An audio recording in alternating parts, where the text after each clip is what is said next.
Welcome to the Life Giving Spirit Church.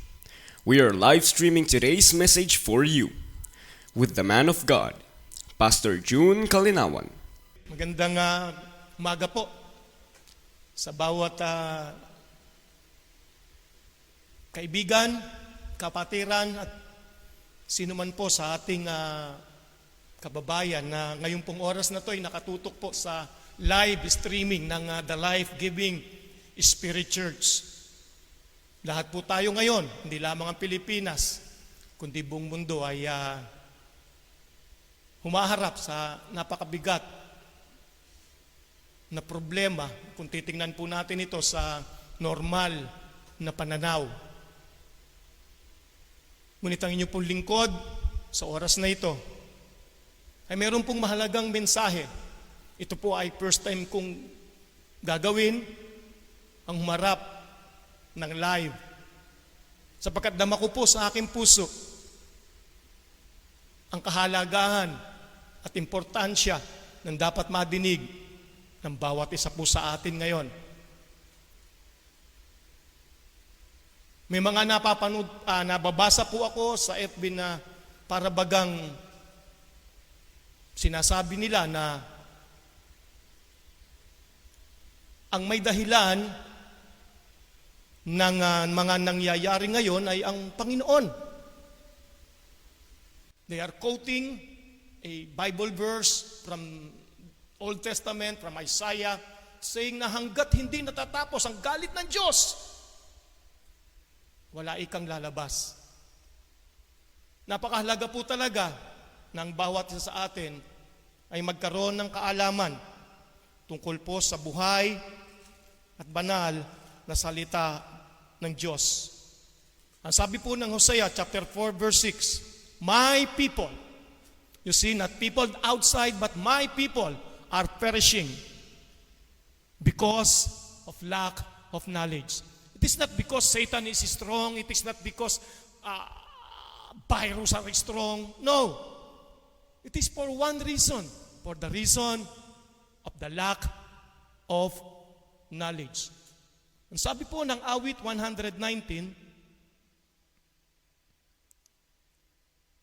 verse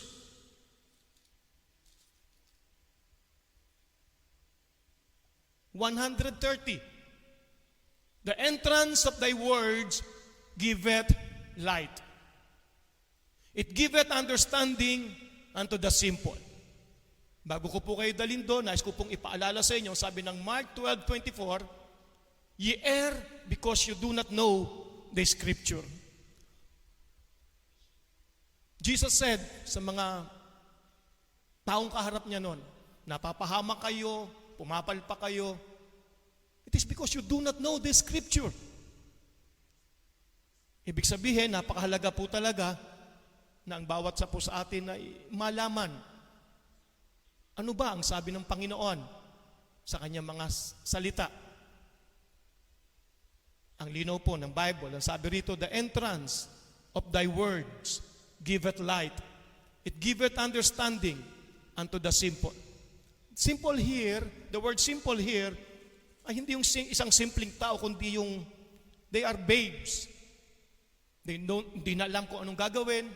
They are babes. At ang sabi, the entrance of your word. Ang pinaka-subject po doon is the entrance. The word must enter into our heart. It is not the word per se. The word of God must enter into our heart. Remember na ang Diyos ang may gawa sa lahat ng tao. At ang sabi niya sa Romans chapter 10, with the heart, man believeth. Not with the mind, with the heart. Therefore, the word of God must enter into our heart. God's word is the light that shines your path. However, the fact that the light is shining on your path doesn't mean your travel or you're traveling in the right path or in the right route. You should. Ibig sabihin, kahit nandiyan ang liwanag, pagdating mo sa crossroad, Mamimili kang hindi mo alam kung alin doon. Kaliwa ba o kanan? But there's the light there. Doon po papasok ang pagkilos ng banal na Santong Espiritu, ang kanyang guidance para ito po ay maintindihan natin. You see? Hallelujah. Marami po ngayon ang nalilito, nagugulumihanan. Hindi nila alam paano nga ba ngayon na mabubuhay. At bilang paggalang din po sa pinatutupad ng ating gobyerno, isinagawa po natin itong live streaming online. Wala po muna tayong gawain sa ating church.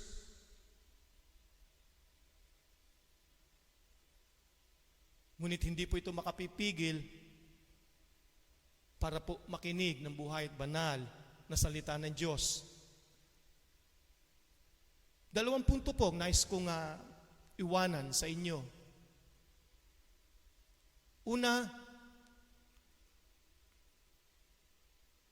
yung sinabi ng Panginoon sa John 3:16, "For God so loved the world, that He gave His only begotten Son, that whosoever," take note the word whosoever, ibig sabihin, sino ka man, ano man ang iyong family background, ano man ang iyong apelyido, ano man ang bansa mo, ano man ang lahi mo, whosoever, sino man, ano man ang church mo, whosoever, sino man, whosoever,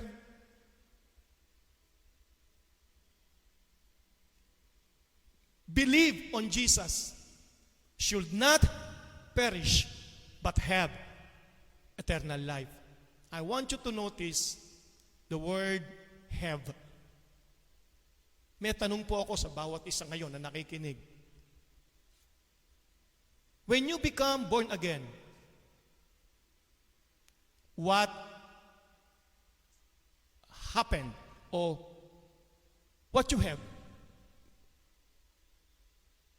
When you accept Jesus as your Lord and Savior and Master of your life, what do you have? I'm talking to those who accept Jesus. What do you have? Alam mo, simpleng sagot dyan, na ayon na rin sa ating binasa na hindi po nabibigyan pansin ng marami, na kung ito ngayon ay maintindihan mo at mauunawaan, you will never be again live in fear. Malinaw po ang Bible na ilang beses sinabi ng Panginoon, even in the Old Testament, fear not, fear not. Wala kang mababasa sa Bible na sinabi ng Diyos na, you fear, fear, fear, fear, fear. Matakot ka. Why?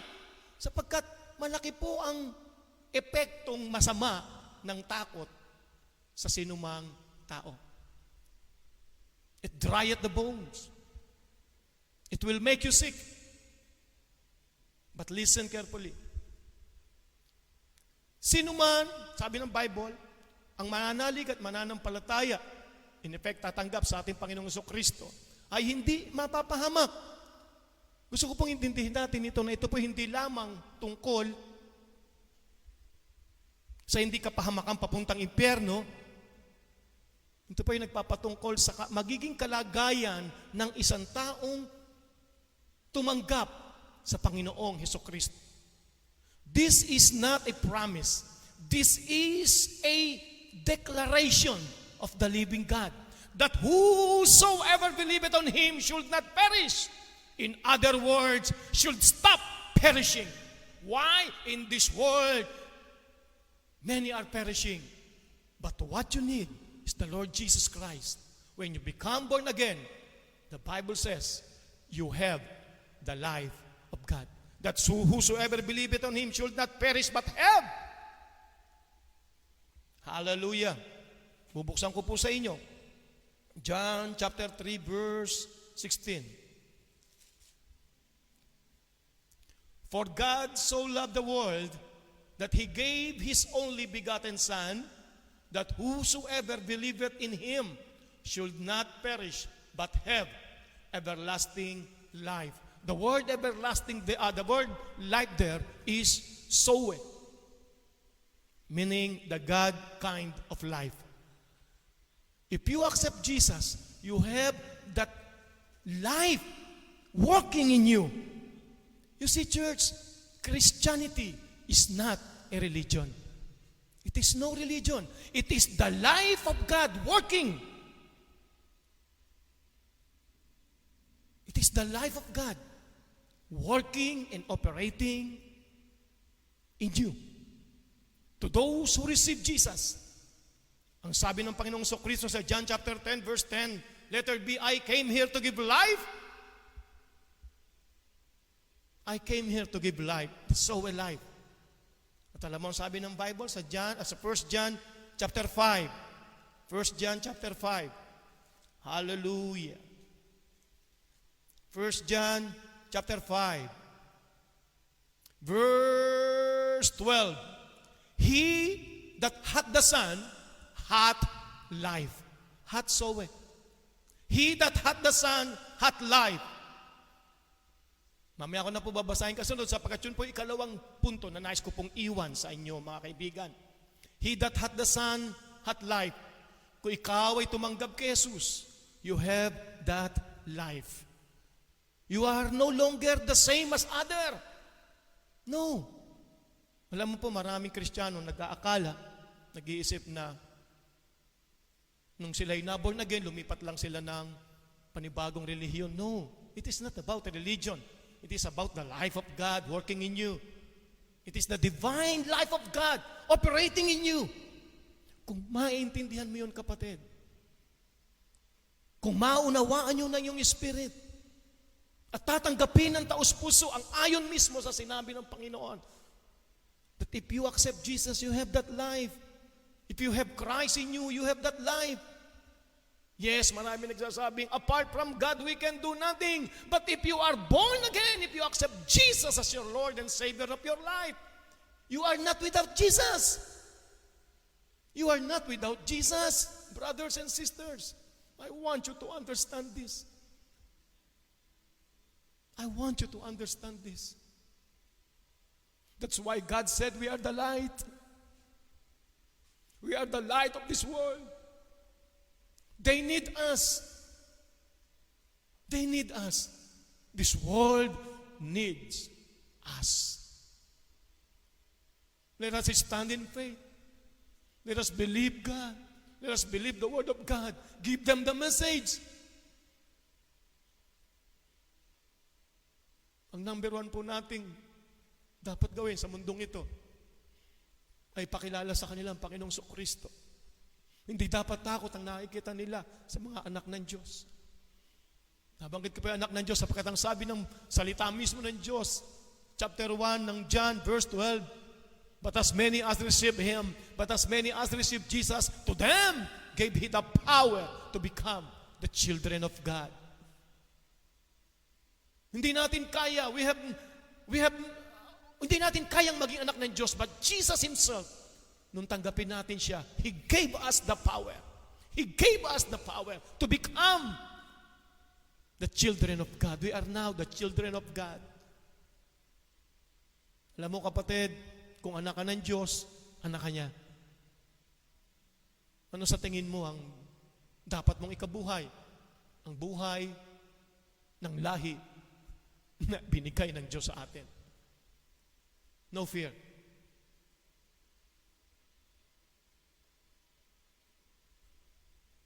We are blessed so that we can bless others.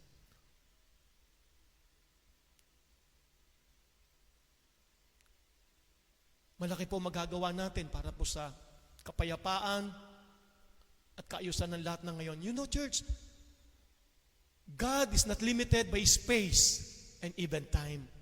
Meaning, in your home right now, you can pray. Let's say you are in the Philippines, nasa Pilipinas ko sa isang barangay, sa Rizal, halimbawa. Nandiyan ka sa loob ng tahanan and you can pray. Para po sa nakamag-anak mo o sino mang mahal mo sa buhay o may kinalaman sa iyo na nasa ibang lugar, at may mangyayari sa kanila. May himala silang tatanggapin. Why? Because you pray. Yun ang ating isa sa pwedeng magawa. Pero kung hindi natin alam kung sino tayo ayon sa sinabi ng Diyos, at ikaw mismo bilang anak ng Diyos na pinananahana ng buhay na Diyos, ay mabubuhay sa takot without revelation. Paano yun? At ngayon ipinasasabi ng Panginoon sa atin, sa iyo, kaibigan, you are the light of the world. Maraming tanongin mo, Pastor, paano ako makakalabas ngayon?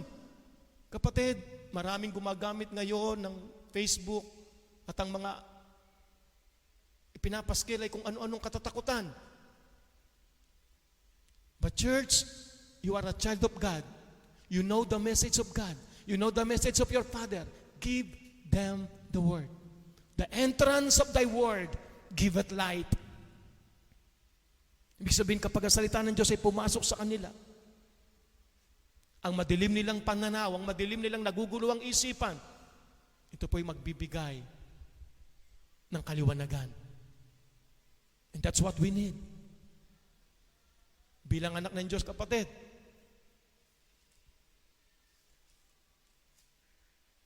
napakalaki po ng ating obligasyon ngayon, kapanahonang ito. Remember, Jesus said, ang sino mang tumanggap sa Kanya ay binigyan niya ng karapatang maging anak ng Diyos. At ang utos ng salita ng Diyos, pray to the Father in the name of Jesus. Ibig sabihin, ang makakapanalangin lamang sa Ama ay ang anak. At kung ikay tumanggap sa Panginoong Kristo, you can pray to the Father in Jesus' name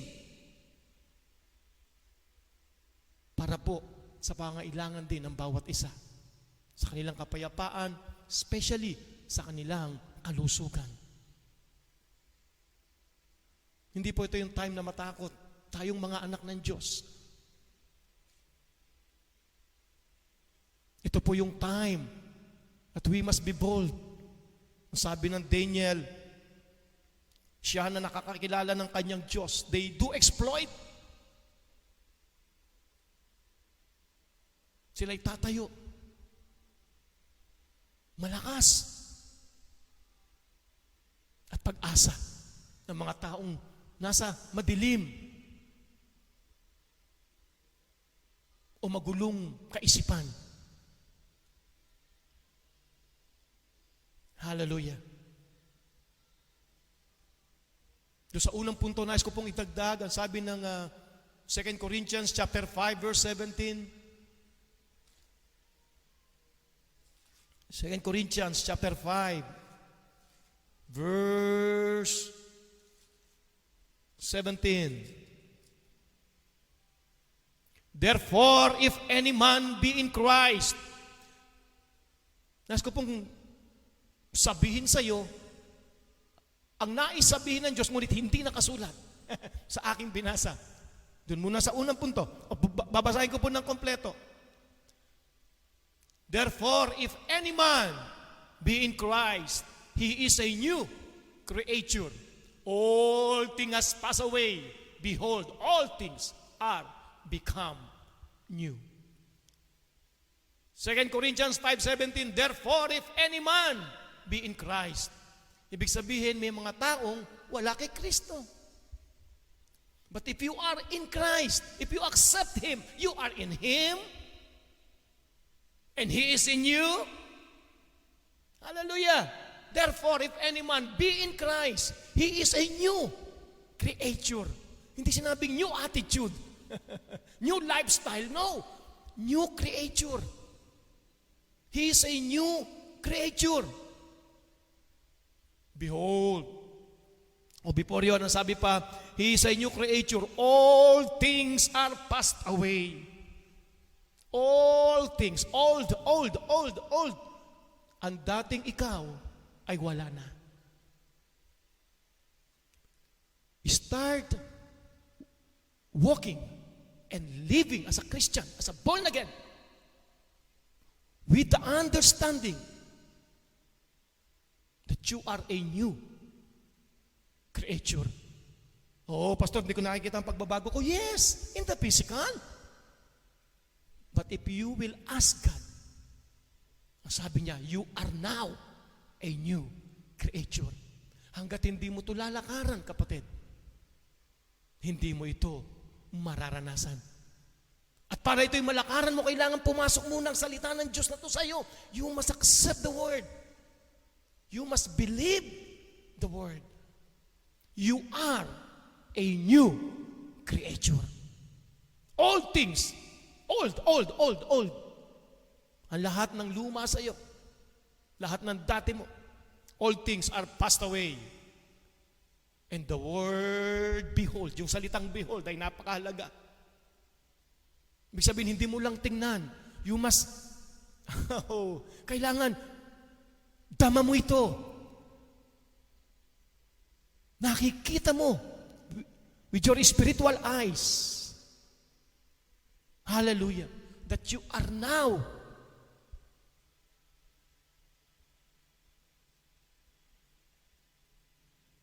a new creature. Hindi na ikaw yung dating pinupulaan nila. Yes, kapatid. Maraming sabi mo, kanina lang, hindi mo gusto ang mga ginagawa mo. It is because of lack of knowledge. But now God is talking to you. You are a new creature. Hallelujah! And you have the life of God in you. Hallelujah.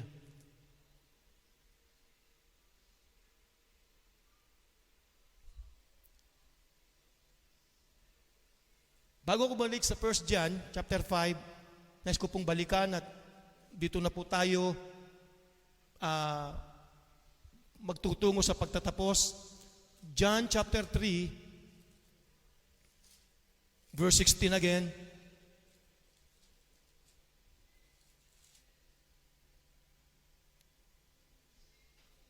For God so loved the world. The world here, yung world dito ay hindi, actually, ang mundo lang, ang mundo. For God so loved the world. Ibig sabihin ng mga tao sa mundong ito.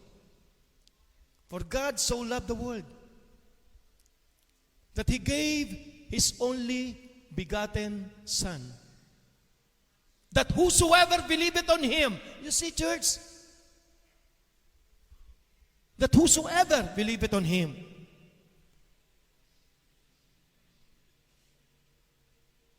should not perish. Now listen.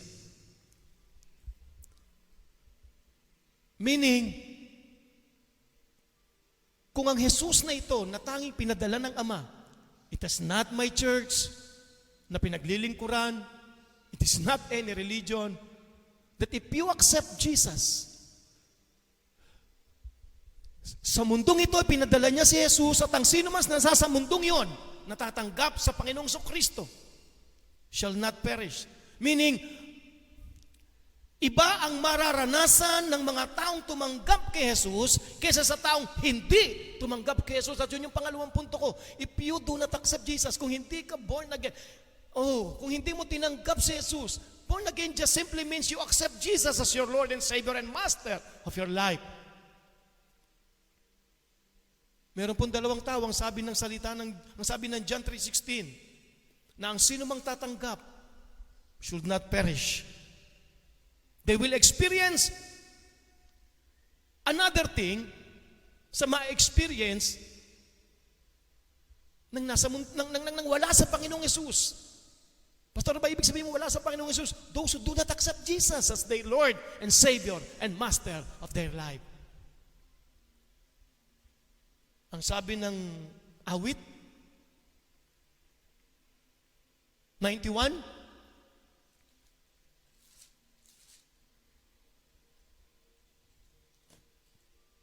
awit 91,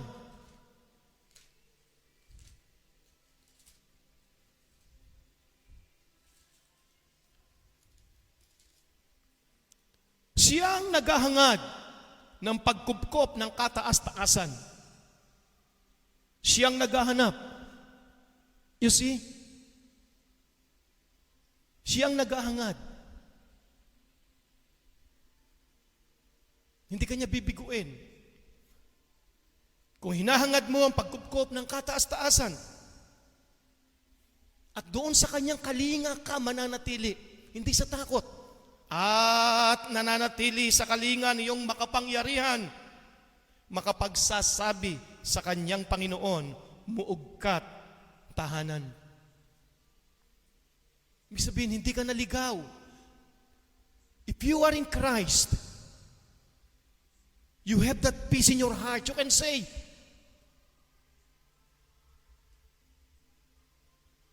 He is my refuge and my fortress. My God, in Him will I trust. At alam mo, sinabi rin dito,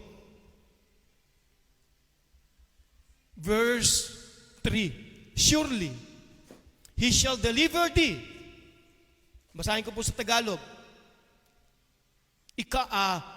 Ika'y ililigtas niya sa panganib, sa anumang bitag, at kahit anumang mabigat na salot, di ka magdaranas. Hindi po ako nagsabi noon, salita po ng Diyos.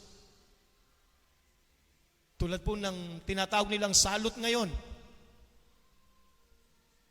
At totoo naman, sa buong mundo, ito'y naging katatakutan na at lumalaga na. Mga kapatid, ang punto ko rito ay ito. Kung ikaw ay sakop ng Panginoon at masasaog ka lang niya kung tatanggapin mo si Jesucristo bilang iyong Panginoon, tagapagligtas ng iyong buhay, wala kang ikatatakot. Ang sabi ng Bible, ika'y liligtas niya sa panganib at kahit anumang mabigat na salot, di ka magdaranas. You see? Katulad ng John 3:16, that whosoever believeth on Him should not perish. Ha! Should not perish. Should not perish. Ngayon, ikaw na tumanggap sa Panginoong Kristo, you must live by the Word. Imbis na matakot araw-araw, meditate the Word of God. At ang sabi ng Santiago, siya na nagsasagawa, nagbubulit, nagsasagawa ng salita ng Diyos, siya ang pagpapalain sa lahat ng kanyang gawain. Kahit po sa gitna ng problemang ito, ang lahat ng may patungkol sa iyo ay magpagpapalang, magmumula sa Panginoon. Ngayon kapatid o kaibigan, paano kung wala ka pa sa Panginoon? Ito po ang sabi ng Bible, 1 John chapter 5, 1 John chapter 5, verse 12, kukumpletuhin ko na pong basa, He that hath the Son hath life, and he that hath not the Son of God hath not life. Basahin ko po sa Tagalog, 1 John chapter 5, verse 12. Ang pinananahanan ng anak ng Diyos, hallelujah, ay may buhay na walang hanggan. Ang salita pong buhay na walang hanggan na ito ay so life, the God kind of life. Ibig sabihin, kung nasa iyo si Jesus, kung tinanggap mo siya, nananahan sa iyo, nasa iyo ang buhay na sinasabi ng salita ng Diyos. The God kind of life. At ang kind na life na yan ay hindi tinatahanan ng anumang sakit karamdaman. Takot ang diablong si Satanas. Ngunit kung wala ka, kung hindi mo to alam, kung hindi mo to maintindihan, kung hindi mo lalakaran, maloloko ka ni Satanas. Refuse to be sick, kapatid. Refuse to be sick. You have the right. You are a child of God. Ngayon, paano nga kung hindi? Ang pinananahanan ng anak ng Diyos ay may buhay na walang hanggan, ngunit wala nito ang hindi pinananahanan ng anak ng Diyos. Walang buhay na galing sa Diyos. Hindi dahil galit ang Diyos sa iyo. You see, church, lahat, kaibigan, iniligtas ni Jesus. Namatay si Jesus, makinig kang mabuti, kahit kayong mga mananampalataya ng Panginoon. Si Jesus ay namatay, hindi para sa born again. Namatay si Jesus para sa lahat ng tao. At nung tanggapin mo siya, na born again ka. You are the fruit. Ikaw ang bunga ng kanyang ginawa sa krus ng Kalbaryo. Pero siya'y namatay para sa iyo, kaibigan. Para sa lahat ng tao. Meron na lamang po akong mga 3 Bible verse na babasahin. Huli na, una sa pangalawa sa huli, ito pong Romans chapter 10. Ang sabi ng Romans chapter 10, verse 13. For whosoever, nandun na naman yung salitang whosoever, for whosoever shall call upon the name of the Lord shall be saved. Sino man, kasama ka. God wants you to call on Him. At ang pangako niya, kung tatawag ka, actually, itong deklarasyon niya, ang sabi niya, whosoever, sino ka man, ikaw. If you call, you will be saved. Ang kaligtasan yun, ay kaligtasan hindi lamang na hindi ka mapupunta ng impyerno. Sapagkat kung yun lang ang dahilan ng Diyos, kaya Kanya niligtas, dapat pagtanggap mo sa Kanya, nasa langit ka na lang, wala ka na rito, ngunit narito ka pa. Sapagkat kailangan ng patotoo ng buhay mo. Maraming taong nangangailangan sa iyo, ngunit para magamit ka ng Panginoon, para maging ilaw at asin ng sanlibutan, you need Christ in you. Ngayon, kung ikaw'y tatawag, ikaw ay maliligtas. Sa anumang kalagayan, first, you need Jesus. Invite Him to your heart. Pero bago yon, ito po ang sabi, that whosoever shall call upon the name of the Lord shall be saved. Ngunit paano silang tatawag? How then shall they call on Him in whom they have not believed? Paano sila tatawag kung hindi sila nananampalataya? At ang sabi, paano sila mananampalataya kung wala silang nadidinig? At paano silang may madidinig kung walang mangangaral? At syempre nakalagay doon, paano mangangaral kung hindi pinadala? But the point is, hindi ko sinasabing kami ang tama o akong tama. The Word of God ay tama. This is the reality. And I'm giving you the Word of God. Paano ka tatawag kung wala kang pananampalataya? Paano ka mananampalataya kung wala kang madidinig? At paano ka may madidinig kung walang mangangaral? Tanggapin mong ganito ngayon. Kaharap mo ako, pinadala ng Diyos upang sabihin sa iyo ang salitang ito. For God so loved the world that He gave His only begotten Son, ang sino mang tatanggap sa Kanya ay hindi mapapahamak. Hindi gusto ng Diyos at hindi nais ng Diyos na mapahamak ka maging sa coronavirus o anumang virus yan o sakit karamdaman o kahirapan o anuman. But you need Christ. You need Jesus in your heart.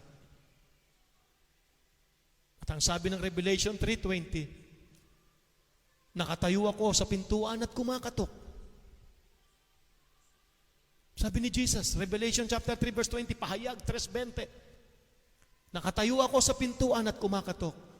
Ang tanong ko ito, kapag ang isang tao ay kumakatok sa pinto, nasaan siya? Nasa loob o nasa labas ng bahay? You are right, nasa labas. Ibig sabihin, kung si Jesus ay kumakatok sa ating puso, nasa labas siya ng ating buhay. Kailangan natin siyang pagbuksan. Jesus said, behold, I stand at the door and knock. If anyone, parang whosoever din yun. Sino man? Isa ko pang tanong, pag sinabing anyone o whosoever, sino, ilan ang hindi kasali? Wala. Lahat kasali. Amen. Kasama ka ron. Behold, I stand at the door and knock. If any man hears my voice and opens the door, I will come into him. Nandun na naman yun, makakasama mo siya. He is in you. I will come into him and dine with him and he with me. That is what you need, not fear. And I guarantee you, in the name of Jesus and by the power of the Holy Spirit, your life will never be the same again. Jesus is knocking at your door, in the heart of your door, of your life. Welcome Him. Nais kitang i-guide sa maikling panalangin ito. Huwag mo ikahiya, sapagkat ito ang best time of your life. This This is the best time of your life. Ang sino mang tatawag, kung kay tatawag, maliligtas ka. Say it, kaibigan. Close your eyes. Igagay kita sa maikling panalangin ito. Sabihin mo, Panginoong Jesucristo. Sige kaibigan, wag mong ikahiya. Lalo na ikaw na inyanyayahan ng iyong asawa o ng iyong anak upang ang mensang ito'y pakinggan mo ngayon. This is your best time in life. This is, wag mong payaang makawala ito. Ang dala-dala ko sa iyo ang Panginoong Jesucristo, hindi ang anumang samahan. Sabihin muli, Panginoong Jesucristo, nagpapasalamat po ako na sa araw na ito, sa oras na ito, ay nadinig ko po ang ilan sa mga salita mo. Panginoong Jesucristo, naniniwala po ako ng buong puso na ikaw ay namatay at muling nabuhay. Panginoong Jesucristo, tinatanggap kita bilang aking Panginoon, tagapagligtas, manggagamot, provider ng aking buhay.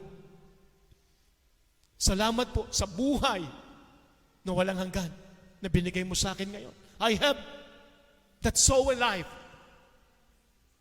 I am a child of God. Thank you, Lord Jesus.